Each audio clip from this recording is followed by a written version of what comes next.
Because don't forget that our training is a continuum. It's one single training we are doing. We're only putting it in phases. So we must move along with that. What was our theme for the second phase? Marriage as a vocation. Marriage as a vocation. That in this marriage and family life, being a vocation. And you remember that one clause came so clear that I said should be our take home. That in this my marriage, I will receive salvation. But through this marriage, through this man, through this woman, through this my better half, in you. Do you understand? We understand that concept? Do you understand? Are we together? Yes. So, but today, we now move from that to do what? What was the thing just announced to us now? Capacity building. How am I investing in that in that marriage? If that give me salvation, if that marriage is leading me to eternity, I hope something. So if that marriage is not leading me, it has to lead me to eternity. How am I building on it? Are we together? So part of building on that is this first talk, which we want to look at together. And it has to do with communication skills. Communication in marriage is what I would say the engine room, if you like, the blood. Are you with me? What blood is to the body system, that is what communication is to our marriage. Do you understand that? What is? How many of us does not know the importance of blood in our body system? When the last drain, I am so sure that our scientists want to be. When the last drain of blood drops, what happens to that life? It becomes lifeless. So what blood is to the body, so is communication to our marriage. But that is the beginning and the end.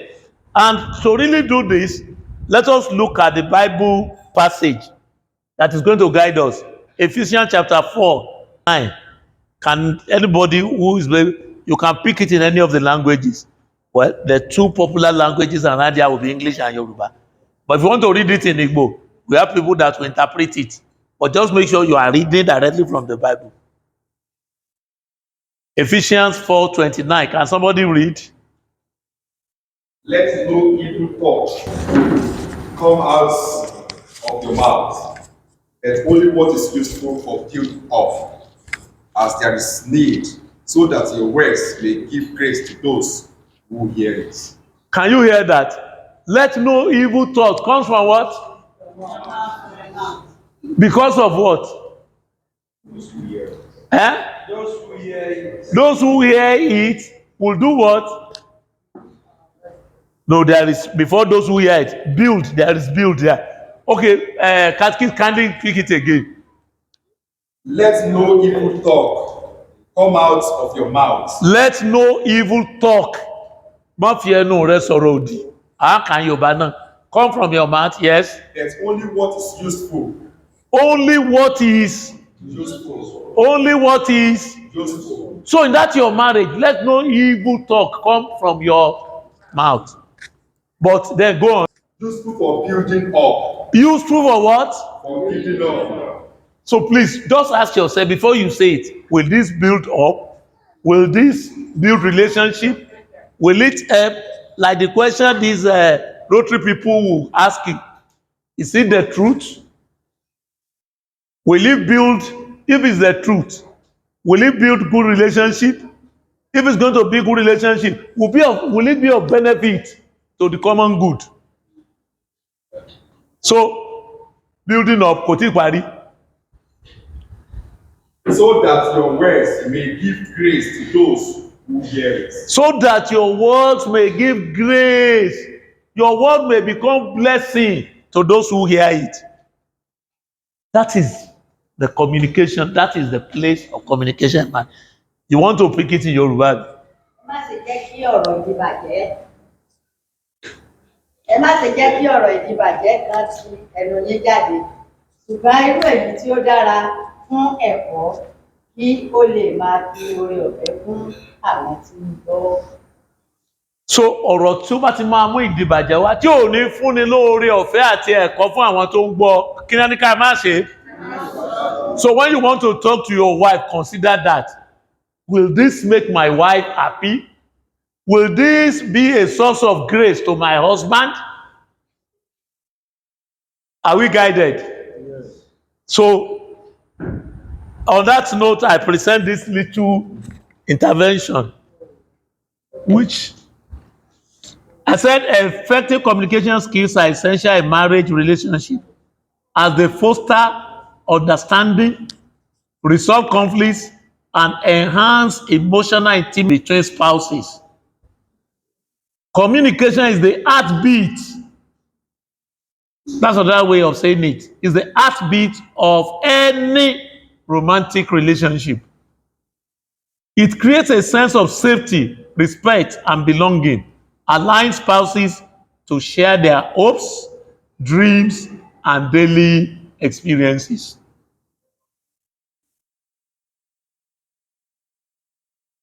Do we now understand the concepts and why and its importance in marriage? Are we together? Yes. So when you now keep quiet, you are not talking, you are negating the principle. So how are we going to be guided? What are the skills that we need? I'm not going to weigh us down with psychological jargons. We are not in communication, psychology, and all of that. We are talking about communication in marriage. Somebody is speaking, another person must be another person must be somebody is speaking, the other must be when the two are speaking. When the two are silent. So somebody must speak, the other one must listen. And after that, the other listening may also have the chance to speak. So whoever is speaking must be conscious. So the first major skill, and which is the only one I'm going to emphasize more, is what? Active listening. Anybody who cannot listen actively cannot communicate effectively. Between speech and listening, which one comes first? Speech comes first. Abi? Yes. That's where we are missing it. Where did you get your speech? It's from listening.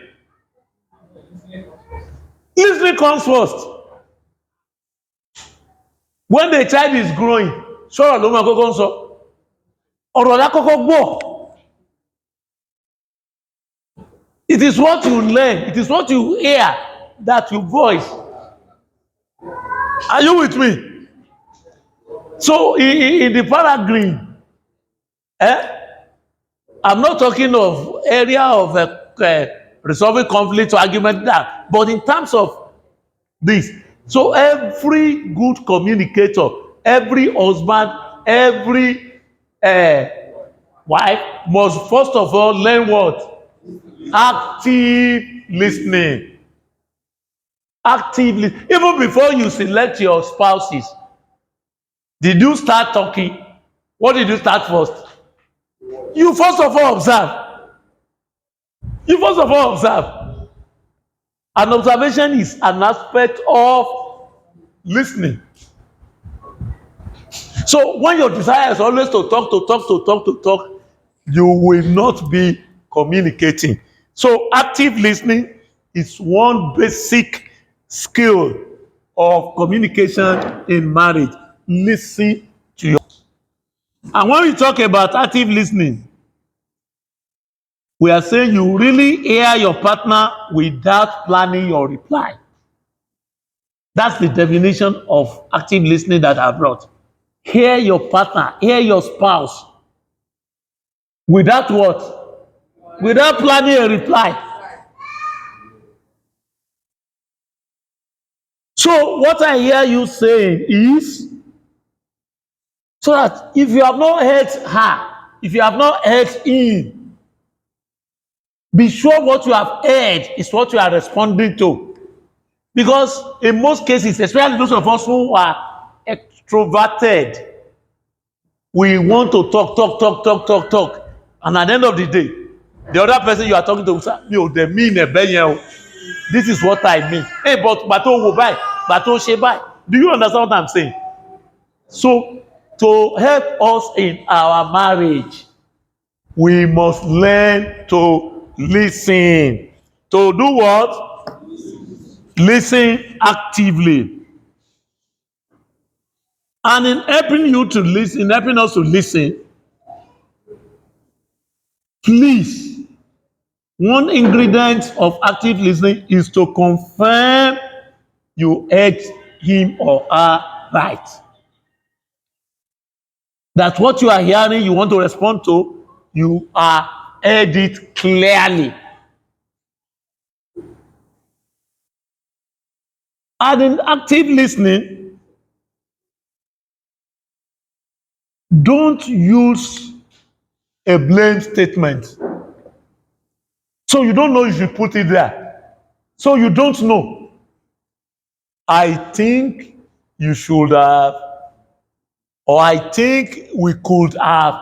You have also associated yourself with your spouse. Gbogbo wa la wà guilty o.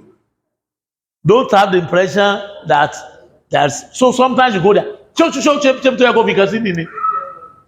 Do you understand?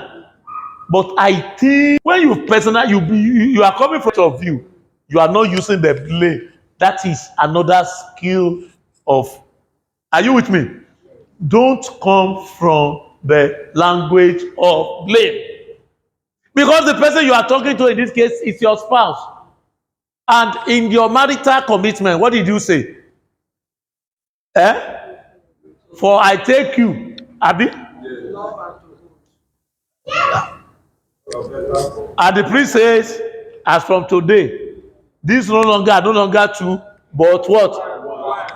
So when you now say you, so what about you? Because what he's doing is you. Do you understand? In most cases, all of us will come, we blame our spouses. But if you really want to communicate, come with the concept of I. I think, are we going? Do you understand what I mean? So don't come from the concept of blame, come from the concept of love, of communicating, of expressing love, not extending blame. Apart from that, in effective communication, there must be what? Check-in moments. What do you mean by check-in moment? Quickly review yourself every day, every week. Are you with me? You get up.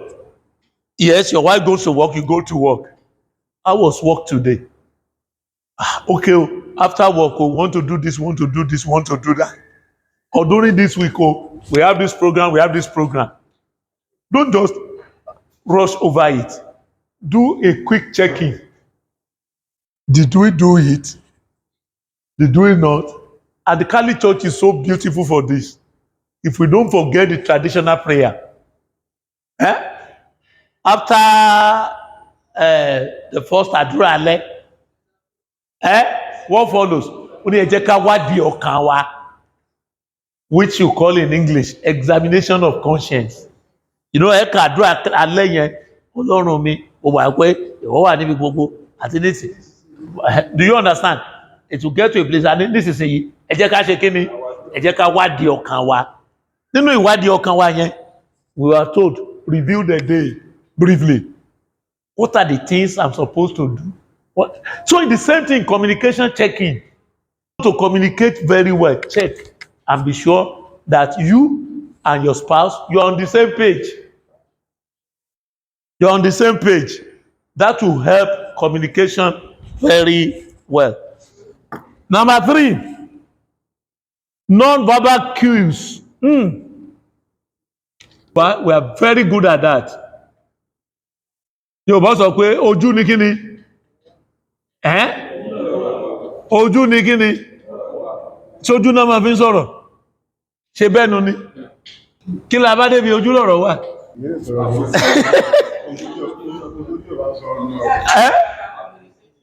So in communication, and that's one problem. In communication, the non-verbal, we communicate more than with words. Non-verbally, we Yorùbá. Tọ́mọ bá jókòó kalẹ̀ báyìí, especially tẹ́ bá gbé traditional house. I don't know how many of us, a good number of us will have lived there. Tọ́ba mú tọ́ba wú ẹ báyìí. When we are growing up, ojú yọ ọmú wò mí, ojú yẹ èsì à. Ojú yọ ọmú wò mí, ojú yẹ èsì à lọ́mú wò mí. Do you understand?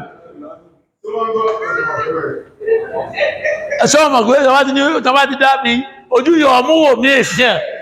At that level, ojú yẹn ó ti communicate message. Probably it is telling you that what you are doing is not expected. Are you with me? Are you with me? Yes. Look at the simple etiquette.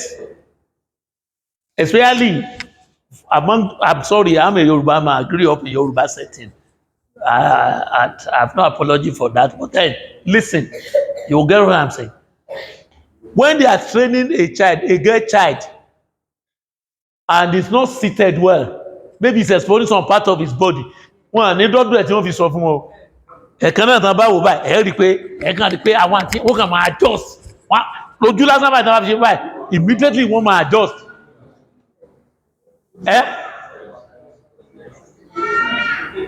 My younger sister, cousin anyway, that stayed with us for some time, entered the church sometimes. My father, well, God rest his soul, he was a catechist. Ó wo báyìí tó wo bí sí báyìí tó ṣe báyìí. Ọmọ yẹn padà sínú ilé ni. Kíákíá, because she was working what you call spaghetti those days. Kíákíá báyìí ló lọ gbé aṣọ mi. No, ó gbé jacket lé lórí kó tó padà wá church. Ó ṣe báyìí. Do you understand? The message. So in communication, you must also listen to. Husband and wife must have those cues that when your husband look at you in a particular way, you must know what he's saying. When your wife says something, you must know something is wrong. Are you with me? Even when your children does, you must know.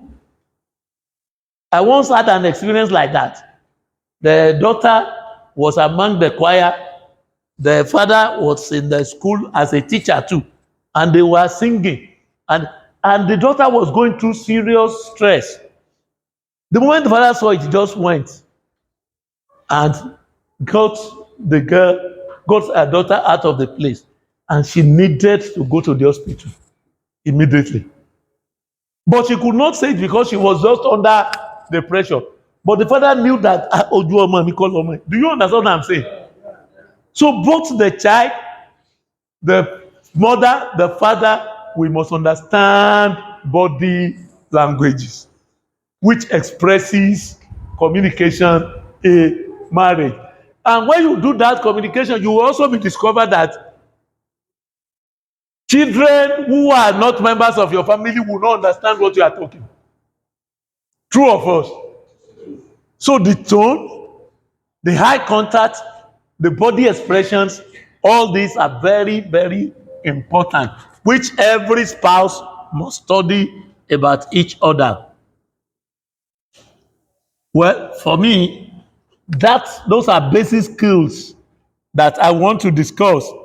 However, We must also now know that we cannot have effective intimacy, which is going to be part of our talk tomorrow, without communication. I actually got them here, but I'm not going to talk about them. That in communication, what are you sharing? What do you want to build? We want to build intimacy, want to build love, want to build oneness. What then? Let your communication not be governed by only one, I repeat, or acceptable reactions. Not only by sweet one, there are also vulnerabilities. There are also challenges which we must share. Open up about your hopes, your fears, or daily moments